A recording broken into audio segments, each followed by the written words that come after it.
we're live. Hello. Okay. Hello, everybody. Welcome to the new show and welcome to the, oh, yeah, freaking fly in my sun or my glasses. Well, anywhere else. Well, welcome, everybody. I'm glad y'all could make it. I'm a little more prepared today. I don't know how I'm going to see that. Oh, that's what I was going to do. I was going to use my phone to see the chat. Anyway, yep, that's what I do. Oh, that's a good idea. I'm here with Slightly Slanted for the Truth, Steve. So welcome. Thank you for having me. And howdy, folks. Welcome to another day in the Milky Way. That's right. We got to say that. I want to get me one of them little hats so we can kind of do the thing, you know. I was going to wear my hat. Actually, I got it right there. Yeah. Put it on just go ahead. Go ahead. I'm going to click up the chat and see who's all joining us. And because I can do that because I'm kind of tech savvy. Oh yeah, it's not the same. Hey, not a fedora or nothing, but no. Al had posted a link to the hats in what you call it, the thing. So if you want to get one of those hats, they're on Amazon. Okay. And I forget what they cost. Lori from Pure Love Ascension, she found them there, which is great. And so anyway, come on. Work, not working. Yeah, should work.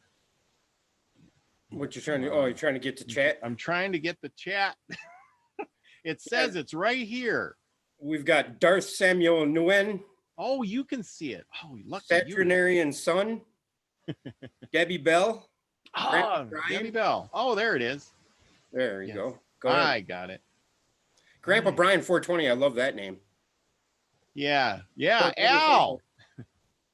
Oh, look at Al says he got the Milky Way hat in extra large and black. Thank you.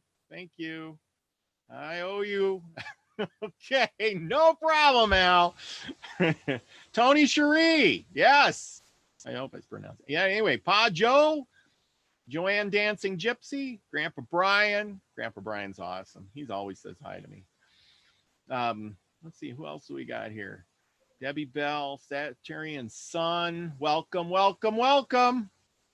It's just amazing how many different people, walks of life, have come together behind this channel. I mean, yeah, it's pretty I don't know, substantially heartwarming, I guess. Yeah. Well, Brian, I realized after starting this that he had huge shoes. He may not have known it. Chloe's in the house. Oh, he was so humble. Yes. And he was so nice. And all he would always tell me before the show is keep it positive. We're good to go. And he was right. Well, I would always text him and say, I got a good one. We're going to go. We're going to be positive tonight. It'll be awesome. And sure enough, it was great. It worked out good every time. Right. Him and I never had whenever we do a show, we never had a itinerary, I guess, or we'd have a base subject, but we'd always steer off and go wherever it led us. And he was excellent at ad-libbing. And, he taught me to be love, really, because before him, I'd never heard another man say that, I am love, or, you know what I mean? It was more of a masculine thing. Yeah. And then he kind of opened my eyes to the love aspect as a group. And I want to say this, and I got to get it off my chest. There's things that I said in the past that, regret. It has been my best friend. And that is my biggest regret, is not making things right with Brian. And, we did kind of talk before he passed, but, so anybody out there, you have anything that you need to hash over with anybody in your life, regardless if you think they're nasty or whatever.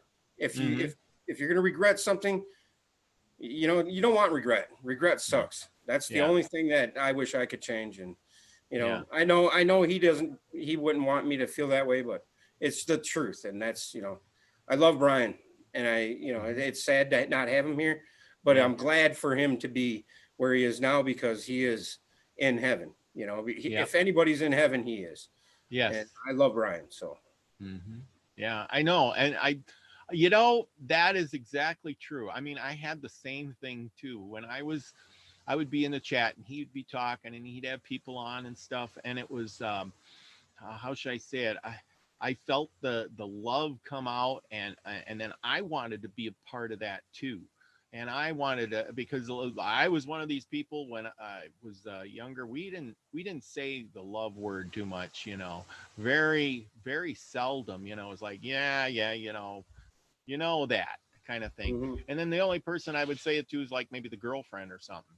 And other than that, I didn't really say that. And it's been a really hard challenge for me to say, if I say it, I gotta really mean it. It's not something that just because some people just say, "Oh, I love you," bye, whatever, or they, Right, I I love agree. you, blah blah blah, kind of thing. But when Brian said it, he would always do the "truly love you all," kind of Mhm. thing. And that was so cool. And he really meant it. It wasn't like, well, he's just saying it because he did. He was like, hey, if any one of you want to talk, you need some help, even though he wasn't, I mean, he didn't have the means or the resources to do a lot of stuff, but he was always there willing to help. You know what I'm saying? Oh yeah, I know which exactly was what you're saying. which was awesome. I was like, wow, that's so cool. He, and nobody really knew, the how he lived his life or anything. He was just there. And hey, I'll talk, I'll help you through blah blah blah blah blah and stuff like that. Yeah, And yeah, and this new acronym that's catching on, the BOSTO, what is that? Basto, yeah, Be Basto. a service to others or whatever. Is Mm-hmm. that what it is? Yep, being a That's service. exactly what Brian was, and Yep. he exemplified and personified that acronym. So that's pretty fitting. I'm not much for acronyms, but I guess that's one I'll put up with because it's going to remind me of Brian every time I see it. And I Mm-hmm. love Brian, and I love you guys. And Mm-hmm. and it's funny how you can forge a relationship over something like the internet. But if Yep. you stop and think, we are consciousness. Consciousness exists before we. So, Mm-hmm. therefore, the internet isn't a physical, tangible thing other than the conscious aspect of it, the awareness aspect of it, the communication aspect of it. And that's what Mm-hmm. true, pure consciousness is communication and knowing what the other side's, really truly about. And I think that's what awareness is. And, it's weird that the internet can be a double-edged sword like everything else in our paradigm. We Yeah. can have the devil on it and we can have the heaven on it, God on it, and it's everything in our paradigm is I'm going to share my screen real quick. I don't know if you've Mm-hmm. seen this before. Okay. What does it say? Host disabled, Oh, participant screen sharing. how do I do Got to make me a this? co-host. Da, da, da, da. Oops. Okay. But our reality is such Uh, that the topic of the show today is love, light, and the universe. The how do I universe do that? Nope, that ain't it. How do in and I? of itself is in the word Oh is boy. one verse. So one being the singularity, and There we go. a lot of people. Okay. Did you get it? Yes, I think I did. I'm Got learning it. as I go, man. This is Awesome. awesome. Like I said, I'm trying to catch up. Brian just knew he was, knew so much about this, and I had to like get up to speed in like a week. Right. Like I said, me and him would go back and forth about this, the tech stuff, and he clued me in on how to schedule live Mhm. streams at first, and then just recently, like I said, they did an update, and it was hard to navigate after that. And I had tried to explain to him, is my screen sharing? Yes. Oh, definitely. I can see it here. Okay. I don't know about the video if they can see it, but I can see it on my end. Yeah, I'm looking on the phone here. Let's see. Maybe it shut off. I don't know. We'll see. But I'm trying. No, okay, it's going. Now I'm gonna go to here. Okay, now this is going to be an annoying noise for those that are listening with sound, but plug your ears. This is what our reality is. Oh, definitely. I can see it here. Okay. I don't know about the video. Oh, no, it's not going to do it on my end. Oh, no. What happened? What are you trying? It's only going to do the sound. It's not going to do the visual aspect, I think. Ah. So screen share. Now I'm going to go to Huh. here. Screen share yours. This Yeah. is going to be an annoying Oh. noise for those that are listening. Oh, God, it's still going. Uh-oh. Plug your ears. This is our reality. Oh, Hang on. yeah. I just got to shut mine off. You want me to shut yours off? No, I'll shut mine off here. No, it's not going to do it on my end. Oh, okay. What happened? It's only going to do the sound. It's not going to. There we go. Okay, now you can screen share on yours Yeah. and go to our live stream on YouTube. Yeah. And Oh, I click gotta on. d- You'll see the fractalization. Okay, this is what how our universe is we hang on a are- second. I got to go to where? I got to go to YouTube?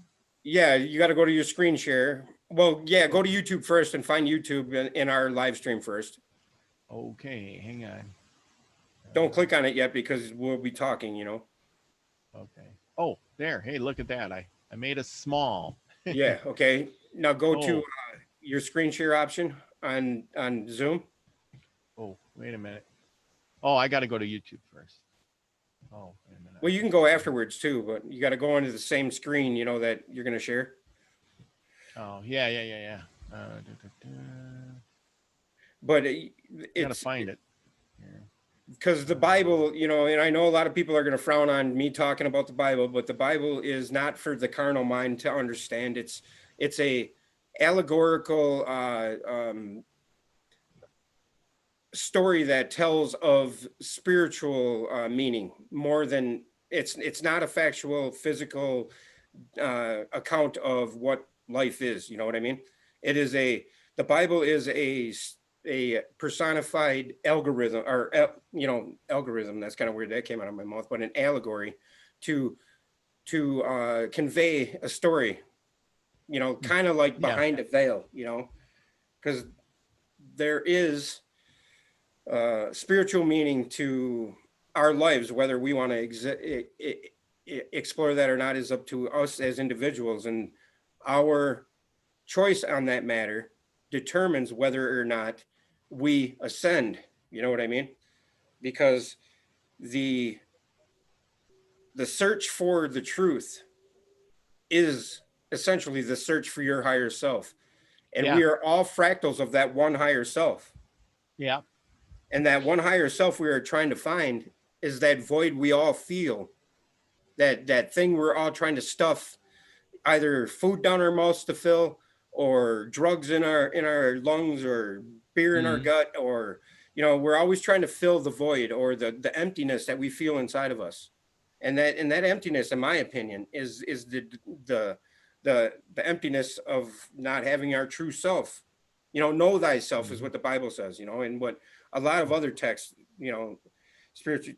Did you find it yet? Yeah, I'm on the thing. So now if I go to screen share, it'll work. Yeah, go to screen share and then it'll ask you which one you want to share. Okay, hang on.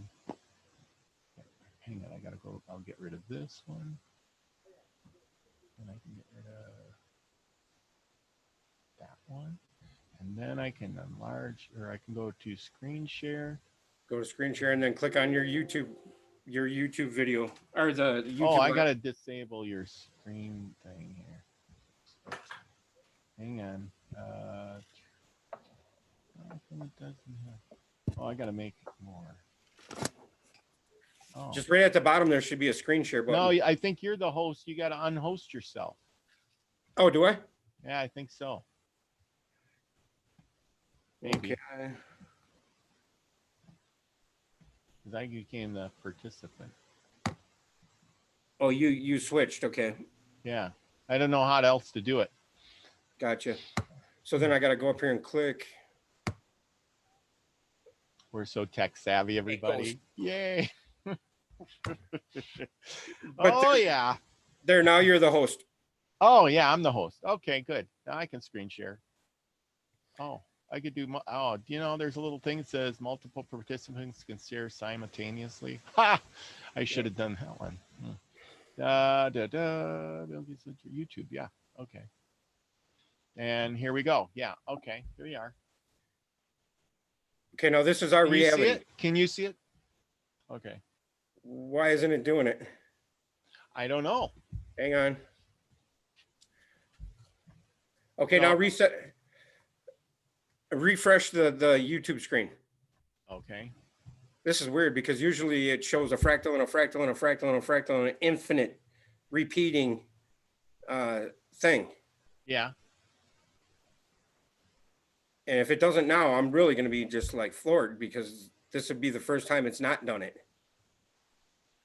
Nope. Wow, dude. Apparently not. Doesn't do it. Look, everybody, we can be in two places at one time. That's weird. Ain't that crazy? That's weird. And we're not talking over it. Yeah. Like it was on my end. Why was that? I don't know. That's weird, man.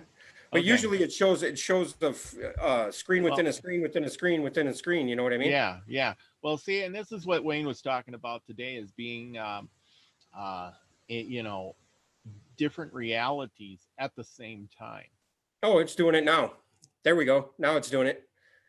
Okay. It's because your computer's slow. Oh, maybe that's it. Okay. Okay, you can shut it down before your computer crashes. Okay. There you go. Yeah, but you seen how it started showing the screen within a screen within a screen? Yeah. Well, now that is akin to what our reality is, because our reality is electromagnetism, or the marriage between energy and spirit, because energy is all physical. Energy is is what is transformed into matter when it goes through the accretion disk or the spin that we're in, you know, the atom. You know, the ultimate atom is the Anu or Adam Cadman, which is, you know, the transmutation, because there's always a barrier between energy and matter, and it's at a super high rate of energy, and then all of a sudden, boom, that's what, you know, becomes matter.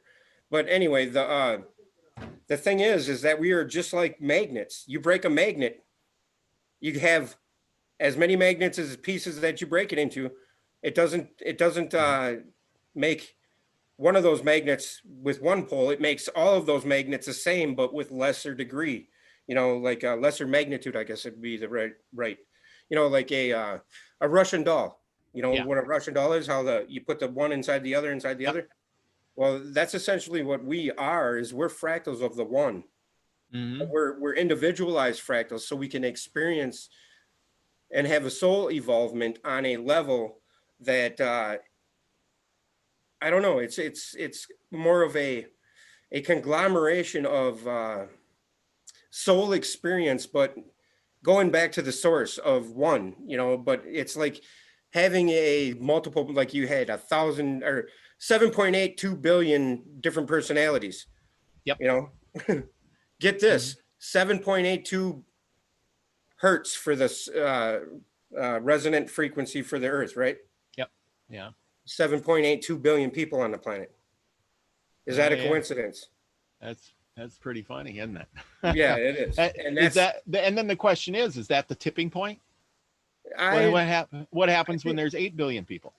I don't know. I think that the Earth never ends. I think this is a place that is a timeless, dimensionless paradise that our souls evolve in, because we are, your true self is my true self. Yeah. And we all want the same thing. We all want to be loved, and we all want to survive. You know, and to the spirit, survival is the soul evolvement, you know, to know thyself. And that's what the seed of the Bible is. You know, we create what that looking at your live stream in the creation. See, this is how I see it. We create that live stream within the creation, you know, on a minor level compared to the cosmic, but we know, we're aware of making that live stream. So we view that live stream as we're creating that live stream, which recreates it, which, you know, it just keeps going, recreating, you know, and that's what the seed of the Bible is. And that's what we do when we marry our heart and our mind, and we you know, the two keys to heaven, and ascend or complete the great work or the divine union and recreate the light of the world. The Son of Man, the Son of God, is the only begotten Son, and that's what John 3:16 is about. Now, Yes. now the thing is oh, it was on the tip of my tongue here. So, you know, if there's all these versions of it, like, did you ever see that show Sliders? Yep. Where they would slide from reality to reality. Yep. And, you know, everyone was real close to the other one, but there was always something a little bit different. Sometimes there was a little more, or sometimes there was a little less. And sometimes people played the same parts in the same thing, but, you know, just did a little bit different. Like the one guy was a taxi driver for the longest time, and you know, one time he was Russian, and he was one time, but he was always that taxi driver, and the hotel they stayed in was always there, and you know, and so forth and so on, you know. But the worlds were a little bit different, and I think that might, you know, because that's like a world within, but each one might be a little bit changed, and our other self is learning something a little bit different because that self is making a little bit different of a choice. Right. No. Or what if we? But yet all those earths, all those paths, all those other realities of us are still on the same track. You know what I mean? So yet they vary. I listened to this one thing with the it was talking about some guy who did the time traveling thing, right? And he was a kid, and I don't know, you probably seen it. It was on YouTube for so long, and he went back because it was easier to send the kid, so he sent the kid back, right? And he said every time he went back, he was supposed to, you know, stop the shooting of Lincoln. No matter what he did, he couldn't change it. Every time he would, you know, something would happen, you know, and even if he did tell people, they, you know, wouldn't listen. And then by time he finally, every time something would happen. And he said every time he went back, you know, there would be another person there. Their clothes would have changed a little bit. You know, they were wearing a little bit different this or a little bit different. But he says no matter what. But so the main part of the timeline would always stay the same, even though little aspects of it would change. Isn't that just like trying to convince somebody that what you find as truth or what you see as the truth, the pure truth, nothing but the truth, and how you try to convince somebody else of that truth?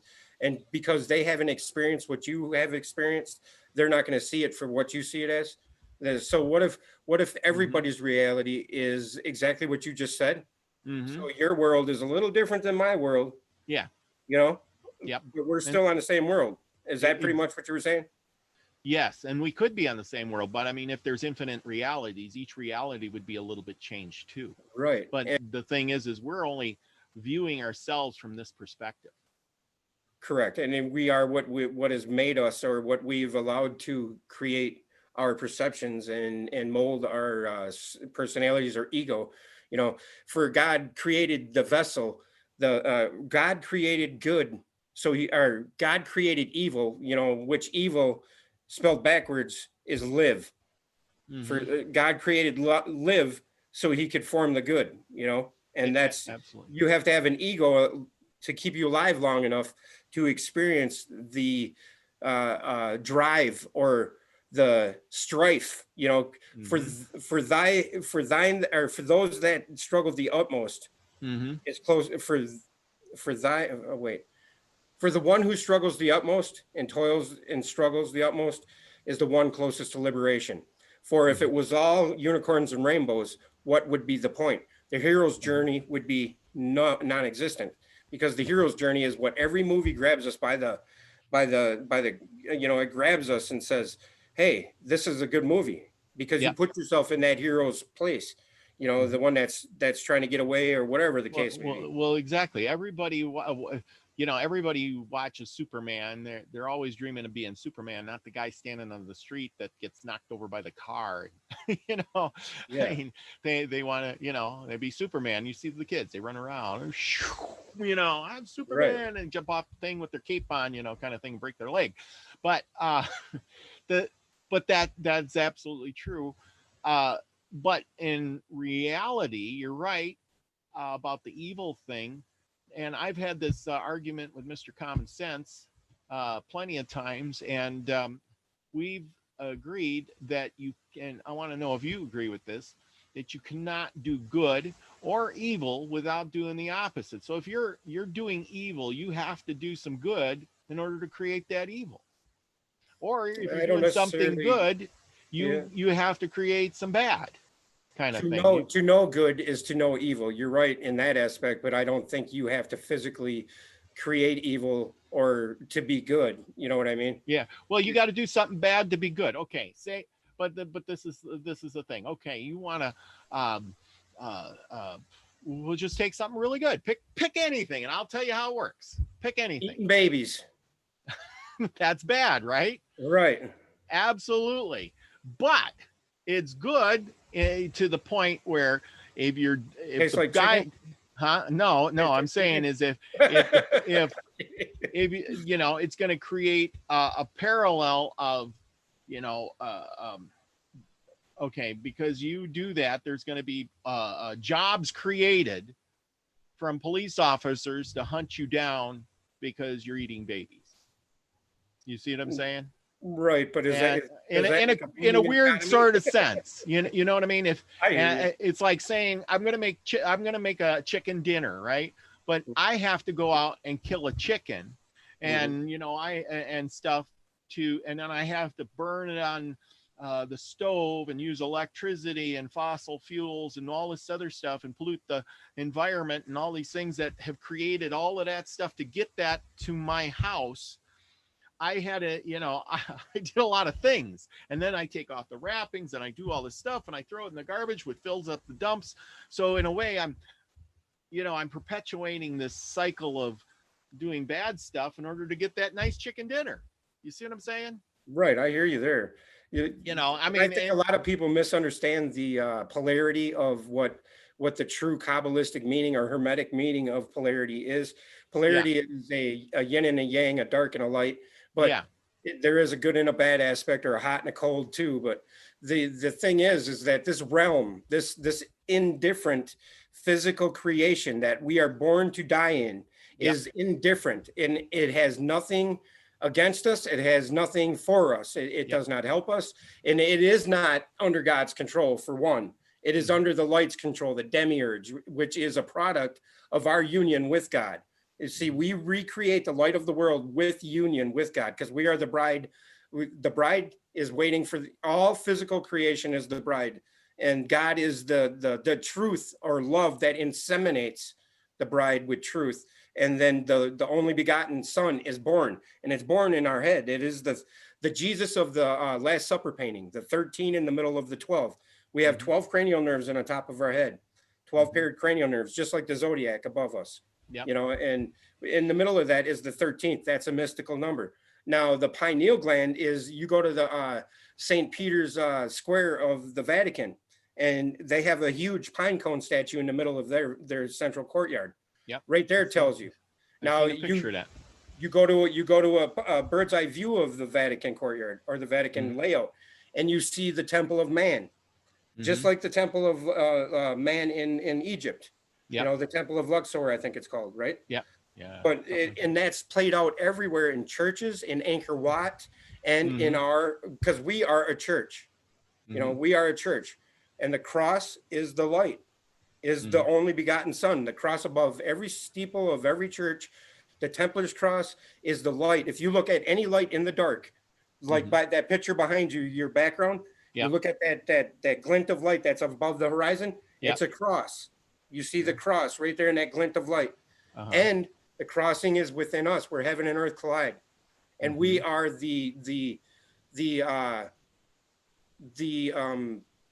I don't know, what do you want to call it? The medium in which spirit, it manifests. Or, okay, where does the infinite dwell? Where does the infinite exist? In the finite, infinite, infinite. You know? So, I mean, all these words, all of the sevens, the fives of our reality, I mean, it's all divinely, you know, perpetuated and organized in a manner that shows you that a higher intelligence has created it.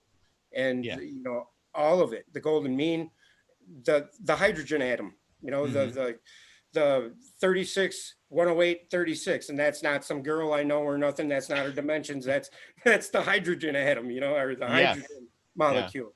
Well, And that you're right. All these things have been created, and they all have some. When you figure it all out, and you start looking into it like you have, they all have some really crazy numbers or significance, or they're put together, and you're like, wow, how did that happen? And it's like okay, for instance, we'll take the pyramids of Egypt, and they're like, oh, you know, well, I don't know exactly what the number is, but the circumference or the what it sits on or whatever is the same distance from here to the sun. How did that happen? By chance? right. You know what I mean? Who figured that out? You know, Well, to make that. You do realize that the moon and the sun are Isis and Osiris, you know, and you know that's you see a lunar eclipse or a solar eclipse, and you see the ring around the moon. That is where the wedding ring is you know, the image of the wedding ring comes from, and that's personification or representation of union with God, because we are always in search of and we have to understand that God is our true self, our one true self. We are all fractals of that one thing. God isn't all, but all are not God. Yeah. You know, and that's a good question. So it's like you took one and you split them into bunches, and then they said, I read somewhere that there's actually only five types of humans, but everybody fits into 5 categories, literally. I was like, well, wow, that just kind of blows my mind. There's 7 races, right? Yeah, but I mean, everybody kind of falls into those 5 categories. I don't know if it's build or type or whatever, but they said there's just literally everybody fits in those 5. I thought, wow, I'll have to look it up. I don't know for sure. I read it somewhere a long time ago, and I do remember it was everybody fits in those 5. And I'm thinking, wow, you know, that's for all the people that are on the earth. That's a small number. Right, exactly. Well, you know, that's the numbers are more than what we think they are. You know, like the 144,000. That is a number that everybody says there's only 144,000 out of 7.82 billion people. You know, that's more of a number that is completion. You know, it's a if you look up numbers when they're told in the Bible, like and you look into the Hebrew alphabet or gematria, for instance, you'll see a correlation to what it really means. It's like the the B of the Hebrew alphabet is a representation, or means house. You know, that's what Bethlehem means, is, you know, a house of bread. And that's what we are. We are a house. We are the place in which the in and the out coexist. You know, the infinite dwells in the finite, and, you know, that's word salad, I know, but infinite is infinite, you know, and I got flies flying around me too, brother. Well, no, I had a mouse problem in here, and so I set some traps, and then one of the mice got trapped, and then I didn't see it, and then it died. That and sucks. It's summer. Yeah, I had minnows, and the same thing happened to me with the minnows. And it started to rot.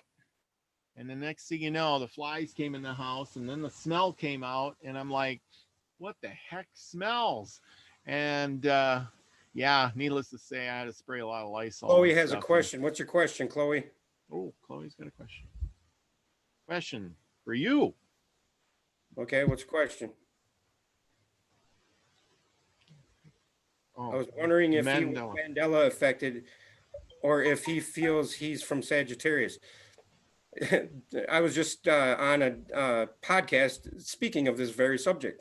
Who remembers where we are in the Milky Way galaxy?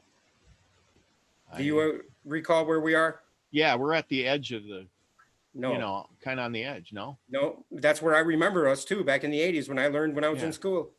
No, we're 26,000 light years from that position on the broken Orion spur, 24,000 light years from the center now. We used to be 50,000 light years from the center.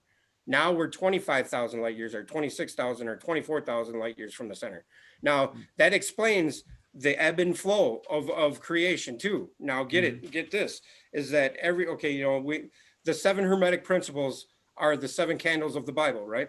Yeah. So I think that the 7 is the loop.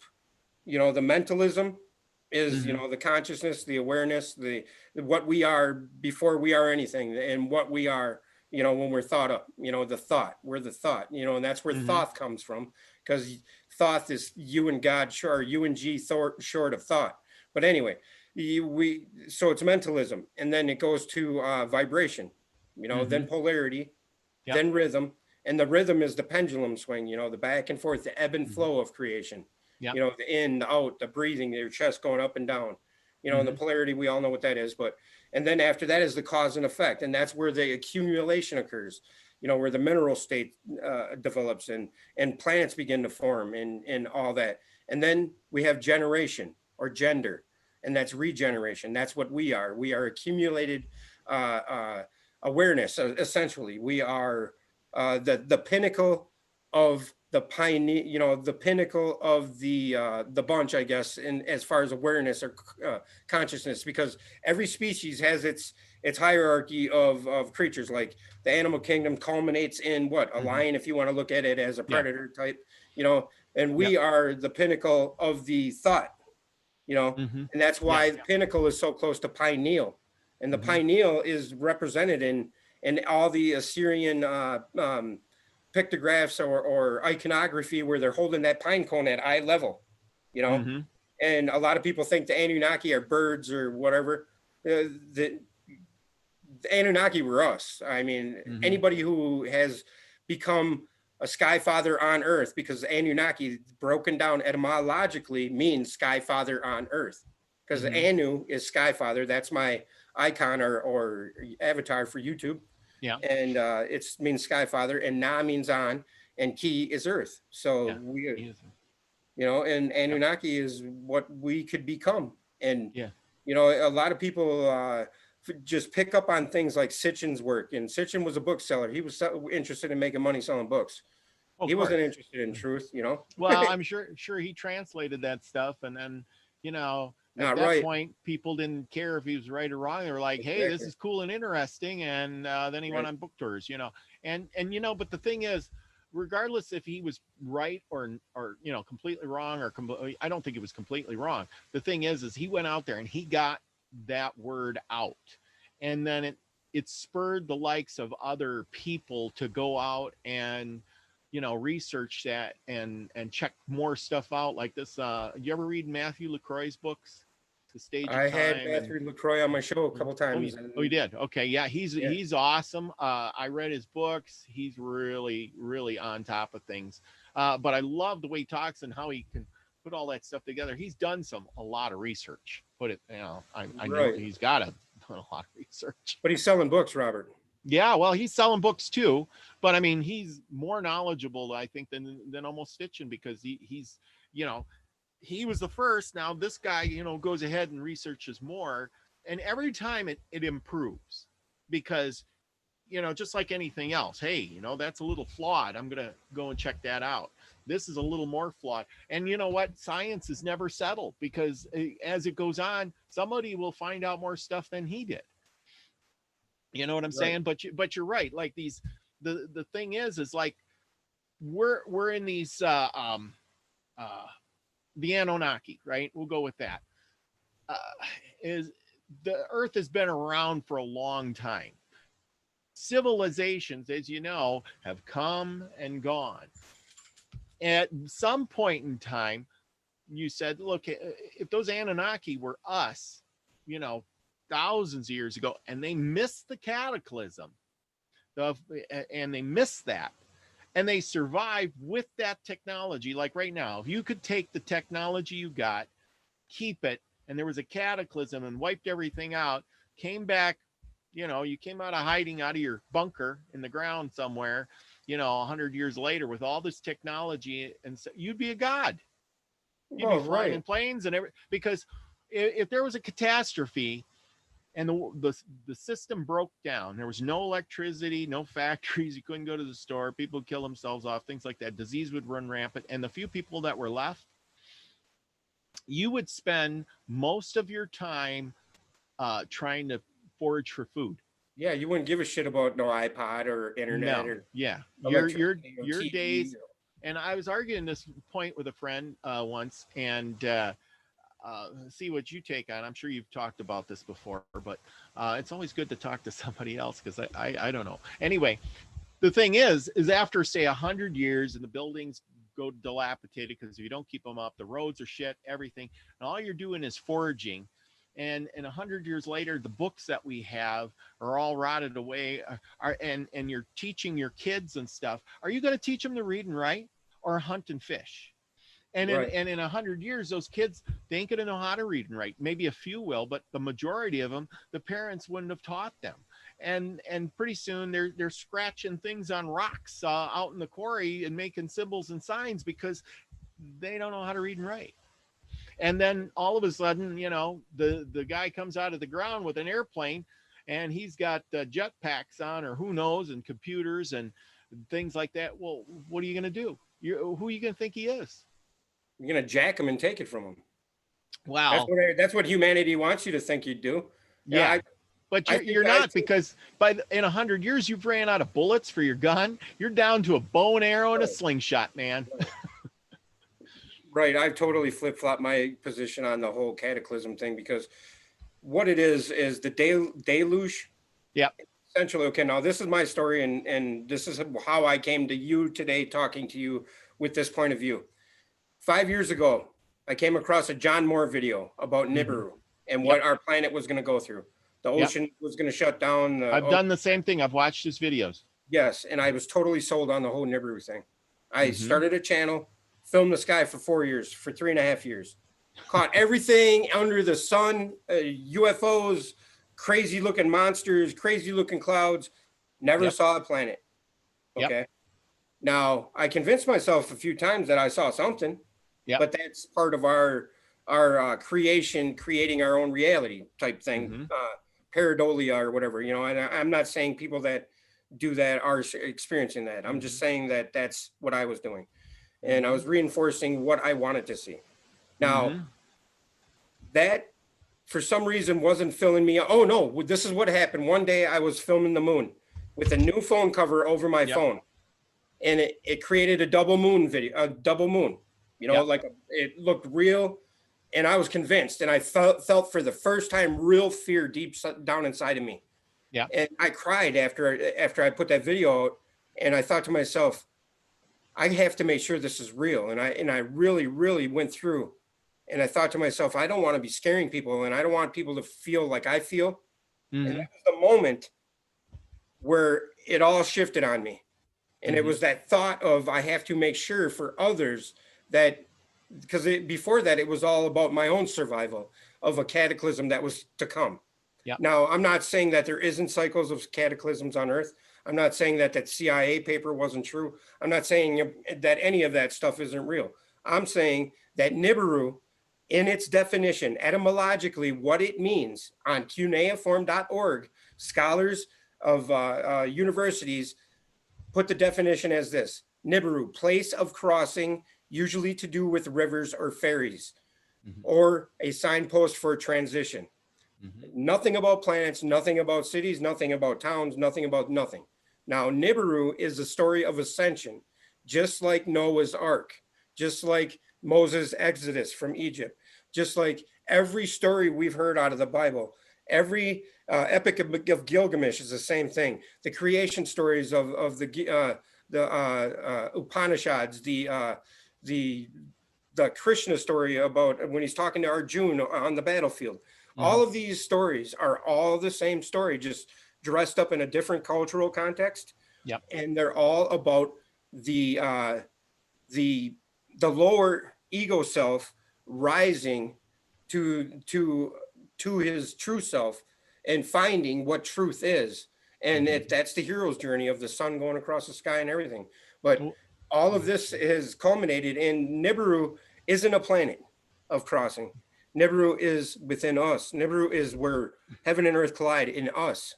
It is the place of crossing. And the river or the ferry boat is the solar boat of Ra. That means that it's what carries us across the river Styx, or carries us to the truth. Well, I mean, it could have a double meaning too. Say, Well, very well. I mean, could be, but I think you're onto something with that part.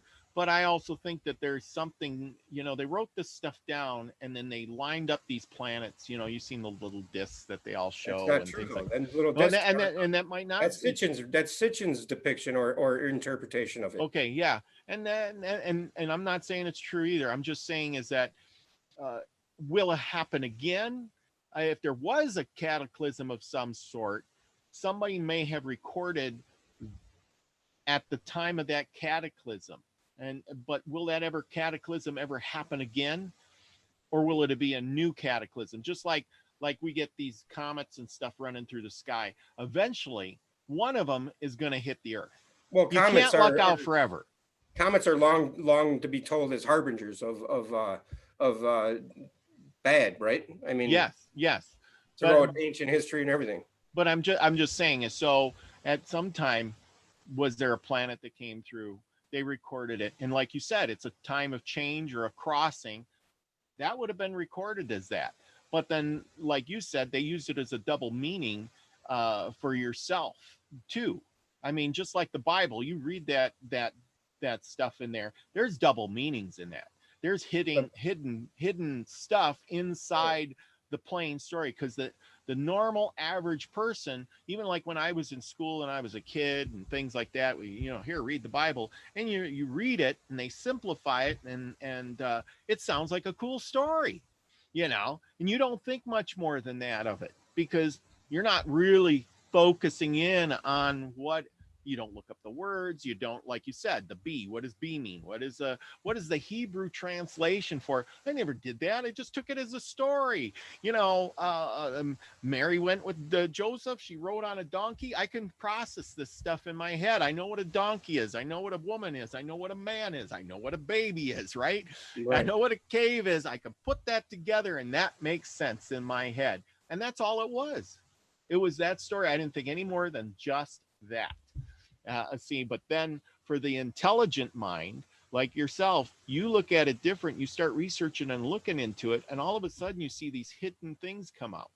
Now, to say that you've extracted all the hidden things, there's a lot of hidden things in a lot of that stuff, and even more than that, because all the answers are never in that one book. They're going to be in multiple, and you have to. You agree with that? It's not going to all be there. It's going to be in here and it's going to be there, because that book, for instance, was written in a particular area. What about the rest of the world? That book was written by people that experienced the light. They experienced the light. That's what the burning bush of the Moses story is. That's the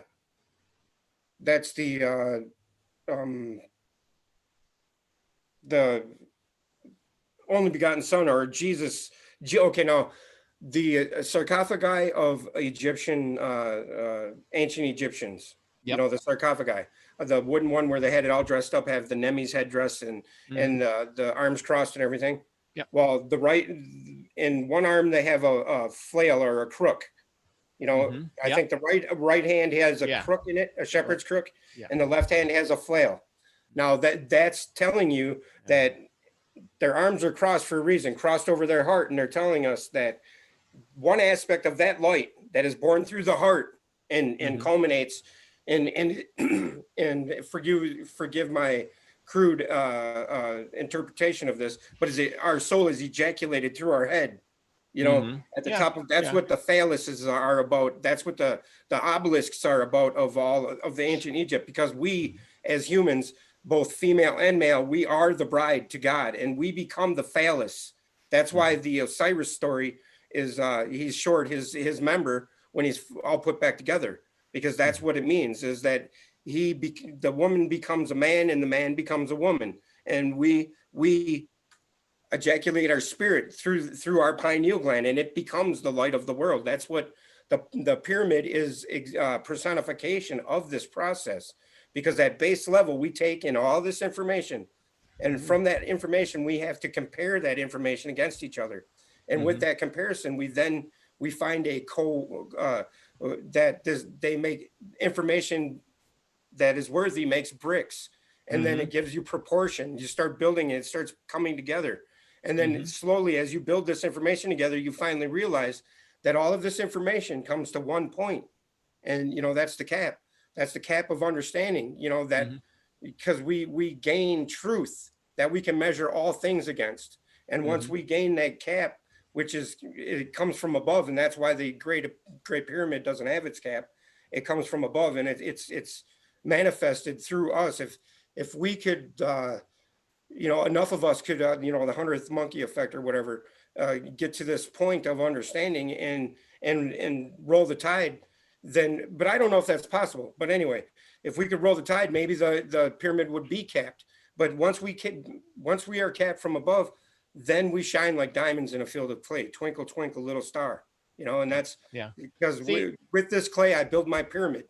yeah, I got a question for you. Now you may know, maybe not. Okay, now I can understand all this stuff you're talking about. Is came from like Egypt, in that area, correct? Mhm. Like the arms crossed and the stuff, and the obelisk and the pyramids, and that's where we get a lot of this information from. But how come there's pyramids all over the world and obelisks all over the world, and all these people? This was all done way before the Bible was even written, and these people didn't have the Bible to read. It'd be like saying, how come they built the pyramids in South America and China and obelisk all over, and these people weren't communicating, or were they? Well, they were, in a sense that they all experienced the same stuff.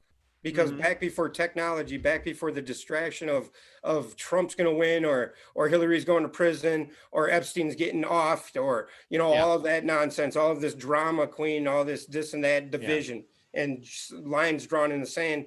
People, they had time to look at the cosmos. They had time to experience nature. They had Yeah. time to live or die by the land, because that's what they did. And once Well, you become one with your planet, that's why the natives, they mm-hmm. all they all venerated what? Orion. And Yeah. Orion is the Kether as far as the cosmic atom compared to, okay, now Egypt is the navel of the earth. Yep. That's what the Egyptians called it, and that's what the ancients called it. It was it's in the layout of the temple of man. If Yep. you look at the delta, that's the head. The Nile is the spine. Mm-hmm. And when you get to the feet, that's the Malkuth, and the Malkuth is here, Earth. Yeah. Where and that's where Matthew LaCroix gets the from heaven kingship was lowered to earth Mm-hmm. scenario from, because the tree of life is manifested in Solomon's temple. It's manifested in all of these these hieroglyphics or iconography, like the coming forth by day, the book of coming forth by day, or the book of the dead of the Mm-hmm. Egyptians. Now everybody thinks the Egyptians were I don't know, death cult, or obsessed with death. They weren't obsessed with the death part. They were obsessed with the true life, ascension. And then it turned into a money-making venture for these priests, and it turned into an economy. And it started when Akhenaten was the heretic pharaoh came about. And I believe, honestly, I believe he was the first Rothschild. And I think Mm-hmm. that's where all of the hidden stuff started being hidden, because he lied to his population and said, look outside yourself at the physical sun, because that is your creator. That is what you created you. That is the God. You should be the Aten, He Yeah. changed his name because his name used to be Amun, and now he changed it to Naten, Akhenaten, It used Yeah. to be Aku Moon or something like that. But, and then that's where the whole royal bloodline thing started, because you did have to be ascended master to become a pharaoh. That's what gave you the seed bulb Yeah. headdress, Yeah. Yeah. you Yeah. know, and that person that told everybody that you seen the light, because you became the seed for the Yeah. next generation, or you renewed or generated the light. That's what the Well, generation principle is. oh yeah, I think somewhere in there, there was a separation of, you know, the collective, like you were saying. You got the collective, and they all know, right? And then somewhere and out of there, you know, you take a group of them and you move them over here, and these people, they didn't get to know.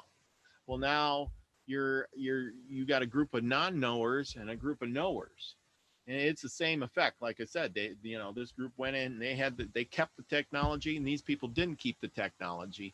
And then these people came back. The people without the technology, if you had the technology, you'd look at them and say, oh, I don't know if I want to share it with them anymore. But the technology is within every one of us. Oh, Nobody. yeah, well, but that's the thing. But here's the thing. It's exactly. The technology is in all of us. The thing is how do you use it? And I was talking about that to somebody the other day. I says, well, what if you were a kid and you were taught how to use your mind from the beginning, how to see your dreams, how to do all this stuff from little to old, right? From day one, pretty much. Hey, you can do all this stuff. Okay. A little thing, if you knew a magnet was a freaking secret to the universe, just knowing that piece of information alone would have did it. Well, yeah, but I'm just saying is as you were a little kid saying, oh, well, you have these abilities, blah, blah, blah, blah, I remember having that feeling. And but the thing is, when we're little kids, we're told you can't do that.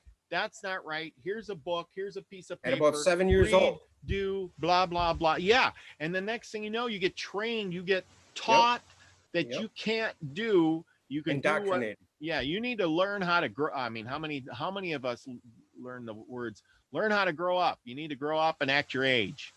I remember having these just crazy dreams of light, color, and energy when I was up until I was about 5, 6, 7 years old, you know, and they were dreams that horrified me because I couldn't explain them. And I tried explaining them to my parents, and they would say, you're crazy, or, you know, acting weird to me. And I'd be like, okay, you're having a nightmare, go back to bed. Well, when my ego started grabbing me and making me who I am, or who I thought I was, that is when I lost all of that. And it's right around the time when I realized that Santa Claus wasn't real. Sorry if anybody here believed in Santa Claus, but you know, and that Santa Claus story is another story that is of ascension. It is the story of our you could call it awakening per se, you know, because that's what you better watch out, you better not cry, you better not pout. That's God, you know, that's he's watching us. He sees you when you're sleeping, and you know, you could say he's a he, you could say he's a she, whatever, but we are all God. Okay, so here's the thing is you got some really smart people or controlling people who perverted that idea, that knowledge, as like the first spy camera. I mean, I know that's how it was, you know, when I was a kid, you know, mom came in the room and she had the Jesus picture and she slapped it up on the wall. There you go. And he's watching you. You better be good. And it put the fear in me, like, holy cow, he's watching. Right. Yeah, he's everywhere. You can't get away with nothing. Right. It's not like that. Though. He knows everything you're going to do and everything you will do. It's not like that. But he knows everything you're going to do because he is your true self. Yeah. That's the thing. But that's what I'm saying. But she put it as that picture. And then all of a sudden I'm like, oh, okay, that's a Jesus guy. And he's watching me. And he's God. He knows everything I'm doing. And I was terrified of that. But Jesus is not God. Jesus is the redeeming aspect of the light that we create through the creation. And I get that. But, you know, when you're a little kid, you just, you pick up on different things. And this I thought the same thing. Yeah. And that's what I'm saying is from that little kid with the Santa Claus, he's watching you, you know, blah, blah, blah. And if you don't be good, you're going to get the lump of cold kind of thing. So the thing is the whole year you're going through, boy, I better be good because Santa knows he's going to know, you know, it's a form that they use whatever, you know, like you said, you know, your ego against you and perverted it into, you know, he's watching you and now you're doing things that somebody's controlling. You better go down and do that to get the garbage. You better learn your homework. You better study your skills with the you know, mathematics or something there. You know, I'm just giving you examples. The thing is you do that because Santa's watching me. If I'm not good and I don't learn this, you see what I'm saying? Instead of questioning stuff, you just did because you were afraid. Or you were afraid you weren't going to get any physical manifested toys or whatever. Yes. You know? reward. they use that here, I'm gonna give you this Yes, if the you carrot, the proverbial carrot. yeah, proverbial carrot. That's what I'm good one. Yeah, but you're gonna use the proverbial carrot to get what you want and yada yada yada. So anyway, hey, I see our time is about an hour here, but this has been a great talk. I've learned a lot tonight. Yeah. Well, You want to wrap it up with some things or whatever about this? yeah, I just want to, just like Brian used to say, and I changed my Facebook back when I first met Brian, and he used to say, "I am love," Mm-hmm. and our base level, we are all. That's what truth is love and God, because they're one and the same. Without love, nothing exists. Mm-hmm. And if I'm gonna swear here, but forgive me, fuck the division, fuck the politics, and Yeah. fuck you if you want to fuck me, because you are me and I am you. We are we are one. Yes. Forever Yes. we will be. And Yeah. I love you guys, and I love Yeah. everybody that I come in contact with, or try to love them. And whether or not they want to accept that, that's on them. That's not on me.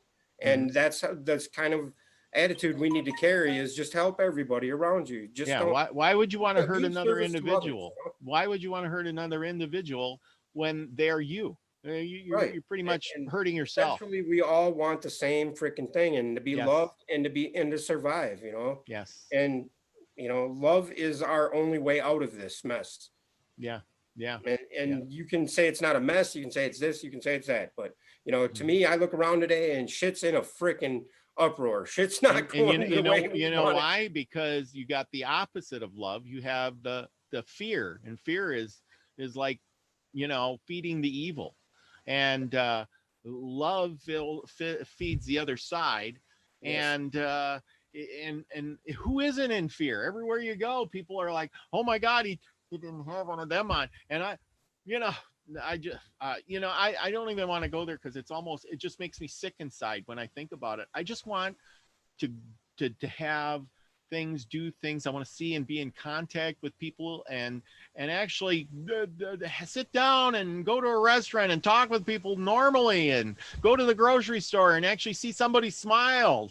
What kind of this? Hey, how you doing? You having how they ask you, can you find anything, sir? Now it's I'm like, dude, I was kind of yelled at, or kind of bitched at the Great Clips girl for that, because I couldn't understand her. I was dropping my kid, I had to walk her in there to pay for her to get her hair cut, Yeah. And it was like, I'm like, come on, really? And I had my shirt over because I won't wear a mask either. And I was like this, and I'm a bricklayer, stonemason. My last name is Stone, by the way.